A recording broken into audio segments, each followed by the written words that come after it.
איך עוזבים משרה ניהולית בטוחה של 7 חברות יבוא, דווקא כשהעולם מתהפך בקורונה? יוסף הדר לוי חושפת את הרגע שבו המספרים סימנו לה שהגיע הזמן להפסיק לפחד ולהתחיל לחיות את הייעוד. בפרק הראשון נלמד איך מזהים קריאת כיוון גורלית, ואיזה צעד אחד קטן אפשר לעשות כבר מחר בבוקר כדי לצאת מהתקיעות. יוסף הדר לוי, מה שלומך? יופי, תודה, מה נשמע? ברוך השם, ברוכה הבאה לפודקאסט שלך, איך זה מרגיש? היי, האמת היא שפעם ראשונה אני בפודקאסט. התראיינתי בכמה מקומות, אבל בפודקאסט אני פעם ראשונה, וזה די מרגש. איזה כיף. אז זה המקום להתרגש, זה בסדר. אני בטוח שהמאזינים הראשונים והצופים הראשונים שנמצאים איתנו, הם מתרגשים ביחד איתך. תודה. ואני רוצה להתחיל מלקחת אותך ככה לאחורה בזמן, אוקיי? זורמת איתי, יש לנו מכונת זמן כזה ונעשה את זה. בעיה. את היום נומרולוגית מוכרת, מרצה, מכשירה את הדור הבא של הנומרולוגיות, אבל במשך שנים החזקת בתפקיד שרחוק מזה שנות אור.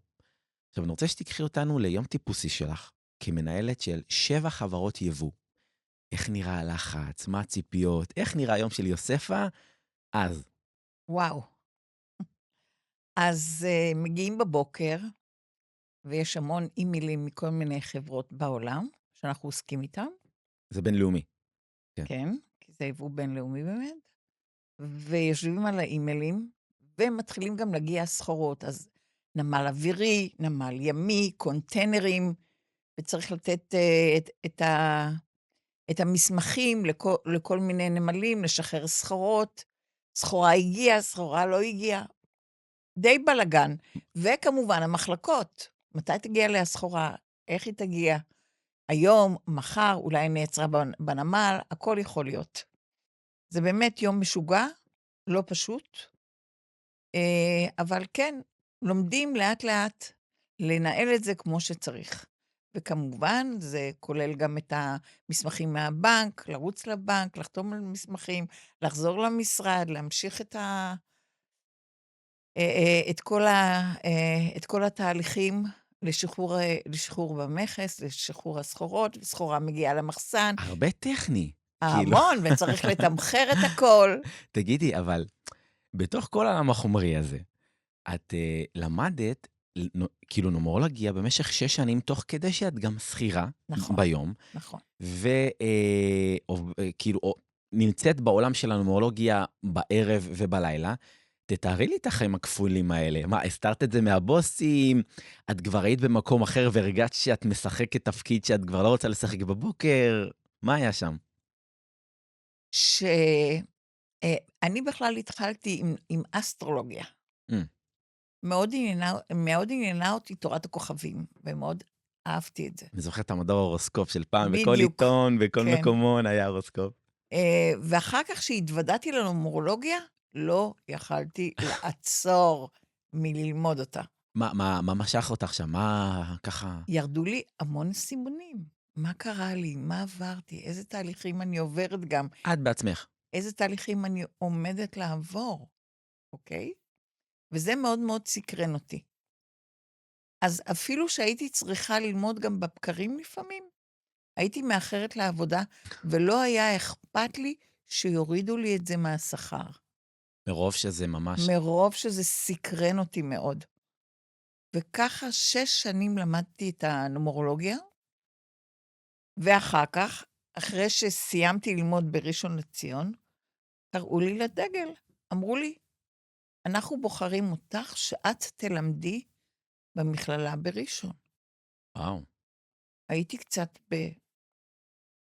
בהלם, אותי, אני? כן. אני, אני אלמד? כן. הם פשוט בחנו אותי תוך כדי זה שאני לומדת, בחנו אותי בשאלות וכל מיני, ובאמת, הם המליצו עליי, בפני המנהלת של כל הקתדרה, לבוא וללמד שם. בהתחלה אני גמגמתי, כי איפה הייתי? הייתי בעולם אחר, ואני צריכה עכשיו ללמד, וזה הכל תהליכים מבורא עולם, זה לא יעזור. הוא רצה להכשיר אותי לנומרולוגיה הקבלית. וואו. אז באמת למדתי נומרולוגיה מערבית, נומרולוגיה אה, מזרחית, נומרולוגיה קבלית, וכשאני מלמדת היום, אני משלבת את כל התורות ביחד. וואו. ואז מגיעה שנת 2020. קורונה משתקת את העולם, נכון? אנשים נחזים בכיסא שלהם, מפחדים על המשרה שלהם, ודווקא את, וכולם יוצאים לחל"ת. כן, אין אף אחד בעבודה. נכון, אבל בשיא אותו משבר, את מחליטה לעזוב הכל. מה ראית, אם זה במספרים, אם זה בתחושת הבטן, שאמר לך עכשיו או לעולם לא? האמת היא שהייתה קצת הכנה קודם.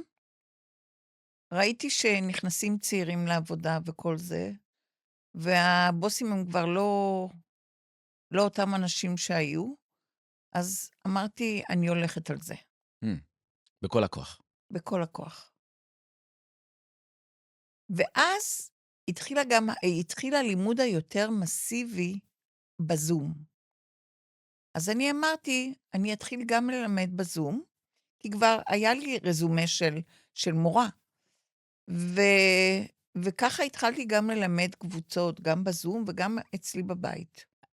כשאת החלטת ללכת על זה, כמו שאמרנו, בכל הכוח, כי הרגשת שזה הייעוד שלך? למה? מאיפה זה בא? כמובן הרגשתי שזה הייעוד שלי, כי גם כשהייתי עובדת, אני גם לימדתי. מהמם. ואני הבנתי שזה מה שאני הולכת לעשות, שאני מסיימת את העבודה. והמציאות בחוץ, היא לא מאתגרת? יש הרבה אנשים שלמדו, יש הרבה אנשים שנותנים ייעוץ זה אישי. ממש נכון מה שאתה אומר. סב- אני בהתחלה די פחדתי.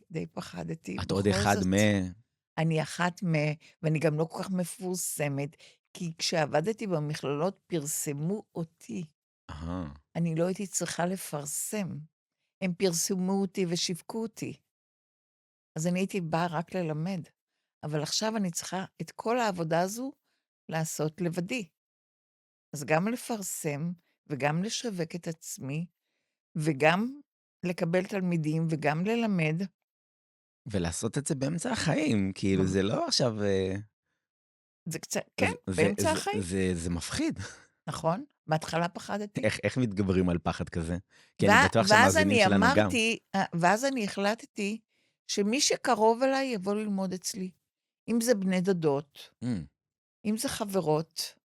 ממש אמרתי, אני אנסה לקחת חוג של מכירות, ואפילו לעשות להם מחיר שהוא נמוך, כדי להתחיל כדי בעצם, להתחיל את להניע התהליך. את הגלגל הזה. להניע את הגלגל, בדיוק. ואז הייתה לי קבוצה של 10 תלמידות, ואמרתי, כיף. ובאמת, הם למדו אצלי קורס אחרי קורס, וככה התחלתי באמת. ואחר כך פרסמתי, וגם יש לי אתר שמפרסם אותי, והתחילו לבוא קבוצות, ואנחנו כבר עוד מעט, אוטוטו, מחוץ כבר לקורונה. אז התחילו להגיע תלמידים, וכעצמאית הייתי כבר צריכה להשכיר מקום כדי ללמד תלמידים. כן, כי את כבר לא תחת חסות של מכללה, את כבר פורצת החוצה. פורצת כעצמאית. וואו. ובואי ניקח רגע קפיצה להיום. אנחנו כבר סוף 2025, ממש סוף סוף, אנחנו באמצע דצמבר 25. עברו כמה וכמה שנים. נכון. איפה את היום, איפה את מלמדת? ככה, תני בריף למי שעוד לא מכיר. היום אני מלמדת בחיפה, אני מלמדת בראשון לציון, התחלתי ללמד בשרון. תחת הקורת גג שלך. שלי. כן. וכמובן בזום. כן. אני מלמדת תלמידים בזום שנמצאים בצפון הארץ או בדרום הארץ. כך גם עשיתי במלחמה. אני רוצה, ברשותך, לקחת אותך רגע לשיטה. כי כמו שאמרת, את למדת נומרולוגיה מערבית ומזרחית וקבלית, אבל זה לא רק. אני ככה, ציפור קטנה לחשה לי שאת משלבת בעבודה שלך גם NLP והילינג, נכון. יחד עם הנומרולוגיה. את רואה, עשיתי תחקיר פה, אני לא... יפה. כן. אני רוצה שרגע תתארי לי את השילוב הזה. מה קורה, מה מצאת בשילוב של כל השיטות והעולמות שאת גם מלמדת וגם עוסקת בהם? לפעמים באים תלמידים שהם מרגישים שהחיים לא העירו להם. והם רוצים ללמוד נומרולוגיה, למה זה קורה לי, ואיך זה קורה לי. אבל הם לא משנים גישה לחיים. הם נשארים באותו סטטוס, שכמה לא טוב, וכמה אני רואה את החיים. ואז בא NLP, תשנה גישה, תשנה דפוסים בחיים, תבניות שעד עכשיו חיית איתם, ואז פה אני מכניסה את ה-NLP. וואו. אם אתה תשנה גישה לחיים ותראה, יש לך תקופה טובה, תנצל אותה. בדיוק יש לי תלמידה כזאת, ש? מראשון, בלי שמות, אבל בואי בלי שמות. ספרי את הסיפור שלה, כי אני אגלה לך בפודקאסט, המאזינים אוהבים סיפורים. אז יאללה. אוי, יש לי מה לסיפור. אז אני בטוח, לכן הפודקאסט הזה הולך להיות מעניין במיוחד. כן. יש לי תלמידה שפוטרה מהעבודה, והיא הרגישה שכל חייה הסתיימו. והיא נכנסה ממש לדיכאון עמוק. פותרה אחרי תקופה ארוכה, היא הייתה כן, רגילה, היא אני הייתה מניח. 30 שנה. וואו, וואו. 30 שנה. והיא גם גרושה עם ילדים. בכל זאת, לא שהיא נשארה בלי פרנסה, כי היא תקבל פנסיה וכל, אבל המעשה, לקום בבוקר, ללכת לעבודה, כל העשייה הזו היומיומית, פתאום בבת אחת נפלה. ואז היא באה ללמוד. היא באה ללמוד, ובאמת כל שיעור בכי, כל שיעור מרמור, וזה לא קל לאושש אותה. בכל זאת, כן, כן. היא גם לא אישה צעירה, בת 50 פלוס. ואז אני מראה לה איזה תקופה טובה היא עומדת להיכנס. ואז נכנס פה ה-NLP, שמה הוא עושה שם? לשנות גישה לחיים, לעזוב את מה שהיה, להתחיל משהו חדש, בתהליך חדש, לראות דברים אחרים, ללכת להתנדב במשהו, לפתוח את הראש. כי יש בחוץ הרבה אפשרויות מלעבוד במקום אחד 30 שנה. שם לא רואים מה קורה בחוץ. שם חוזרים הביתה ליום נוסף. כן. אבל כשאתה פותח את הראש, אתה פותח לאפשרויות נוספות, ואתה הולך ללמוד, אתה הולך לקבל ידע בהרבה תחומים, אז אתה גם יודע שזה לא סוף העולם שמסיימים מקום עבודה. וככה לאט לאט, באמת, רואים שהיא מתאוששת, היא משנה גישה, היא גם נראית אחרת, היא נראית הרבה יותר חייכנית, ויותר צבע בפנים. ואני מקווה שבאמת, בתהליך שזה גם לימוד, אבל זה גם כאילו שיקום כזה. כן. וואו, מדהים. אז פה נכנס ה-NLP. זה הכי לא קשור לפרק, אבל אני אשתף. כשאת אמרת, פתחת את הראש, אני חושב שאולי החיים שלי ניצלו אתמול. אני נתקלתי בשלט ממתכת בראש, אבל הייתי עם כובע. אז רואים פה סימן קטן, ובדיוק אמרתי לילדים שאם הייתי בלי כובע, אז אני לא יודע איפה היינו מסיימים את איפה היה הראש? איפה היה הראש? זאת אומרת, פתחת את הראש, אני לא יודע אם רואים את זה במצלמה, אבל הכובע, כאילו, זה לא הכובע הציל לי את החיים, זה הקדוש ברוך הוא בטוח. שהציל לי את בטח. החיים דרך הכובע, זה סיפור בפני עצמו. אבל בחזרה אלייך, כשמגיעים אלייך תלמידים, שנגיד התחילו הכשרות במקומות אחרים, מרגישים שחסר להם ידע, מה הטעות הכי נפוצה שאת מרגישה, שאת רואה אצלהם בהבנת המקצוע? כשנתיב הגורל, זה אוסף של כל המספרים בתאריך הלידה של האדם.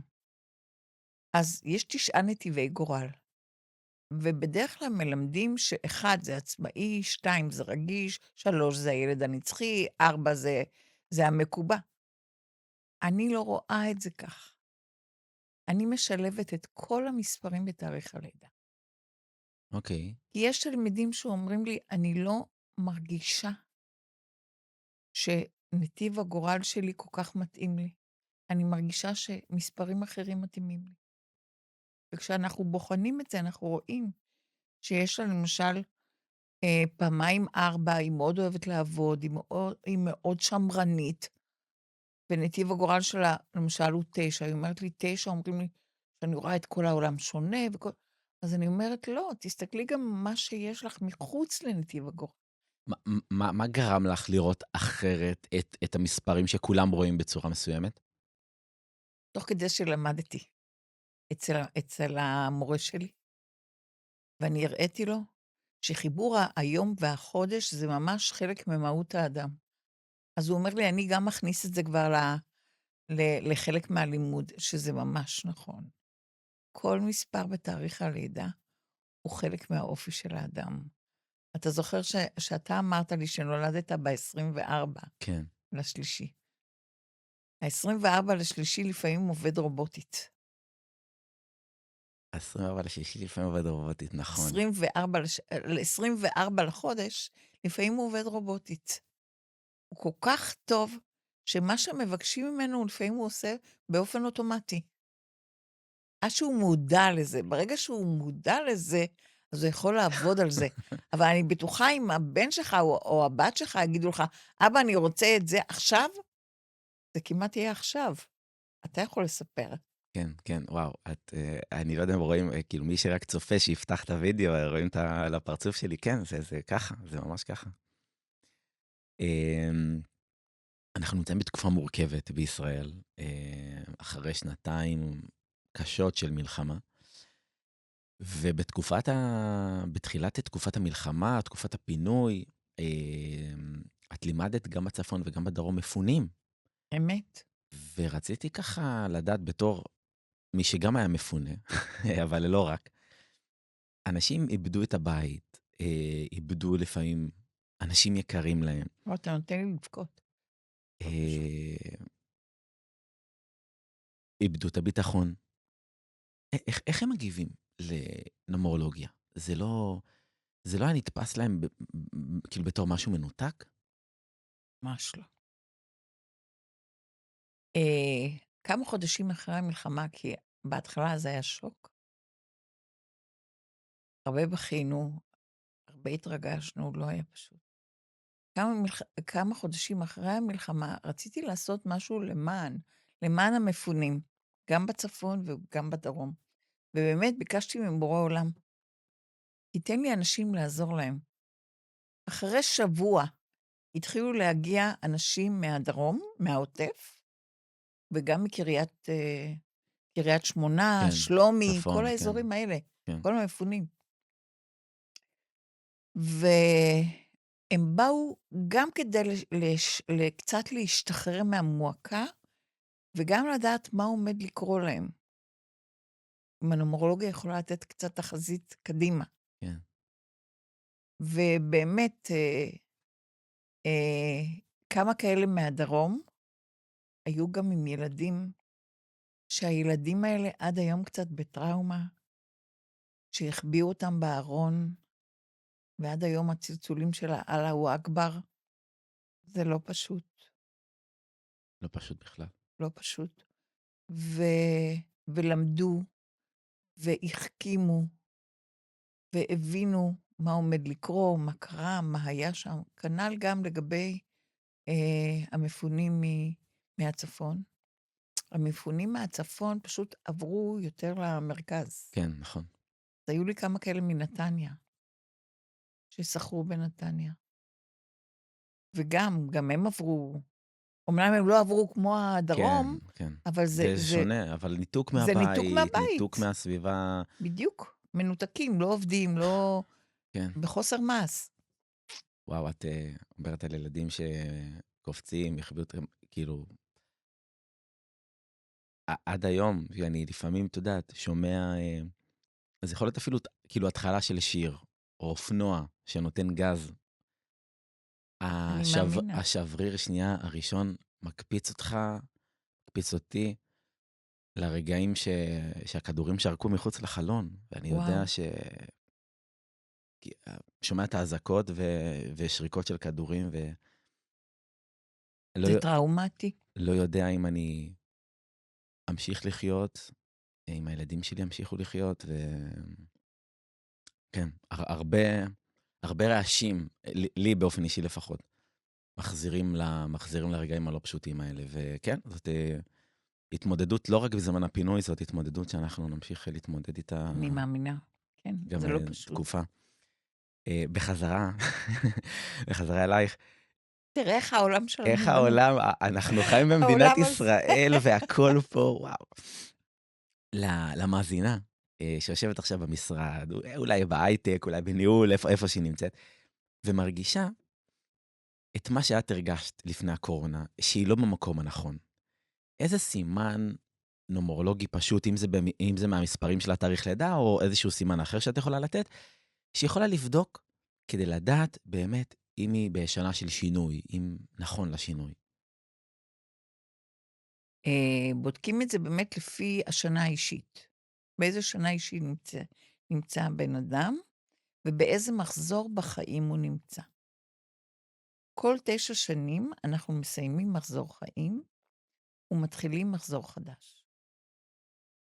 והשנה האישית משתנה מיום ההולדת עד יום ההולדת הבא. אוקיי. אז לכל שנה יש את האנרגיה שלה, את התדר שלה. אז אם באמת בן אדם לומד ויודע באיזה תדר הוא נמצא, אז הוא יותר מודע לחיים שלו. זה מה שאני רציתי לדעת. איפה אני נמצאת אחרי גירושים שעברתי? איפה אני נמצאת בחיים? מה קורה לי? מה קורה, באיזה מחזור אני נמצאת? אז בן אדם יכול לדעת באיזה שנה אישית הוא נמצא, איזה תדר יש לו לאותה שנה, ובאיזה מחזור חיים הוא נמצא, אוקיי? וזה נותן לו קצת שקט לעשות את הדברים הנכונים באותה שנה. וכדי להבין את הדברים האלה בצורה מדויקת, את גם נותנת ייעוץ אישי, או שאת רק מלמדת? ייעוץ אישי ועוד איך, כן? בטח. אז אפשר לפנות אני אלייך. מכוונת אנשים בייעוץ האישי. יש אנשים שנמצאים בצמתים, לא יודעים לסיים עבודה, לא לסיים עבודה, להתחיל משהו חדש, לא להתחיל משהו להתחיל. חדש, בזוגיות אני מניח הרבה שאלות. וגם סיום מערכות יחסים, וכל מיני שאלות שהן משמעותיות בחיים. אז אתה יודע שפונים לישראלים גם מחוץ לארץ, ששמעו עליי והם מאוד רוצים כיוון, במיוחד בתוך המלחמה אנחנו עוד מעט מקווה כן. שנסיים את המלחמה, שאלה, כן. כן. ובאמת פונים אליהם אנשים שרוצים לחזור לארץ.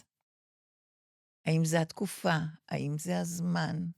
האם אני רואה שתהיה להם עבודה, תהיה להם פרנסה? באמת כאילו התקשרו אליי כמה אנשים, גם מארצות הברית ומארצות אחרות, ישראלים רוצים לחזור. כי זה הבית. כי זה הבית, אבל הם חייבים את השאלות הבסיסיות של החיים. כן. האם הם ימצאו בית? האם תהיה להם עבודה? האם תהיה להם פרנסה? זה משהו שמאוד מאוד חשוב. וואו. לפני שאני אשאל את השאלה האחרונה, ככה לסיכום, אני אגלה למאזינים שלנו, שיש לנו מלא מלא נושאים מיוחדים להמשך הפרקים. אז כדי שהם ידעו שיש למה ככה להמשיך לצפות. לצפות ולעקוב ולסמן עוקב ולהירשם לפודקאסט, כדי שתקבלו כל הזמן את ההתראות על פרקים חדשים. אנחנו הולכים לדבר על הסוד שהתאריך הלועזי מסתירים מכם, על אם זה משבר אמצע חיים או שנה נומרולוגית קשה, על מה באמת מלמדים בקורסי אינסטנט לנומרולוגיה. אנחנו הולכים לדבר על נושאים מרתקים. וגם על התאריך העברי. וגם על התאריך העברי, בוודאי. בדיוק דיברנו מראש שאני הולך לפי התאריך העברי, אני חב באדר. וככה, לקראת סיום, אם היית יכולה רגע לחזור ליוסף השכיר, לפני השינוי, ולתת לה עצה אחת לפני שהיא עושה את השינוי, או בתקופה קודמת לשינוי, איזו עצה זו הייתה, אחרי שאת יודעת את כל מה שאת יודעת היום? אם את רוצה לעשות איזה צעד, אל תעזבי מיידית. תלמדי מה את רוצה להיות, תלמדי מה את רוצה לעשות, תוך כדי עבודה. שכשאת תצאי, יהיה לך משהו שאת יודעת שאת רוצה לעסוק בו. שזה לעשות את זה בהדרגה, וככה גם אין את לעשות בהדרגה. הלחץ, אין את הרגע, צריך לקוחות, צריך זה, לא, כאילו, בדיוק. לעשות את הדברים במקביל, כדי לעשות את זה ברוגע ובשלווה. ולא להיות פתאום בשוק, כן, איזה בור נפער כן. ואני נופלת. לא. את חושבת על משהו? תוך כדי עבודה, כי לפעמים בן אדם שעובד בעבודה מסודרת, אז הוא יודע אחרי העבודה, הוא הולך לקאנטרי, הוא לא חושב על מה שיכול להיות הלאה. מהמם. אולי יש גל פיטורים, אולי... תמיד צריך לחשוב מה אני הולך לעשות הלאה. מה אני אוהב לעשות. מה אני חושב שאני אעשה, שאני אצא מהעבודה. להתחיל את זה תוך כדי עבודה, ואז כשאתה יוצא, אתה יודע לקראת מה אתה יוצא. כי החיים שלנו, רמת החיים שלנו עולה. תוחלת החיים עולה.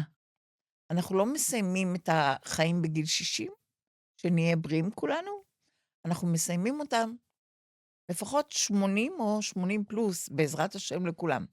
אז כמובן שיש את השנים האלה, שאתה אומר, אז מה עשיתי כל החיים? עבדתי כמו חמור, הגעתי הביתה, ראיתי טלוויזיה. לא, תחשוב על זה קודם. תחשוב מה היית עושה אם לא היה לך אותה עבודה. מה כן היית מאחל לעצמך לעשות? אם זה ברוחני, או אם זה באומנות, יש כאלה שגילו את עצמם באומנות, או בספורט, או בכל מיני, בכל מה שהם באמת מרגישים מבפנים. מה שמרגישים מבפנים. אז אני מציעה עוד לפני, לעשות את זה בערבים, אחר הצהריים וכל זה, ולאט לאט שהפרישה תהיה יותר קלה ונוחה. כן. יוסף הדר לוי, תודה רבה על כל הערך. תודה רבה ו- לך, מיכאל. ומי שרוצה ככה ללמוד ולהעמיק, אפשר לחפש את הפרטים שלך, כמובן בגוגל, אנחנו נכתוב אותם פה גם בתיאור של הפרק, ליצור איתך קשר, להתעניין לגבי לימוד, לגבי ייעוץ, לגבי כל מה שצריך. ואנחנו נתראה בפרק הבא, יהיה יום מקסים. תודה רבה, ויום מקסים לכולם.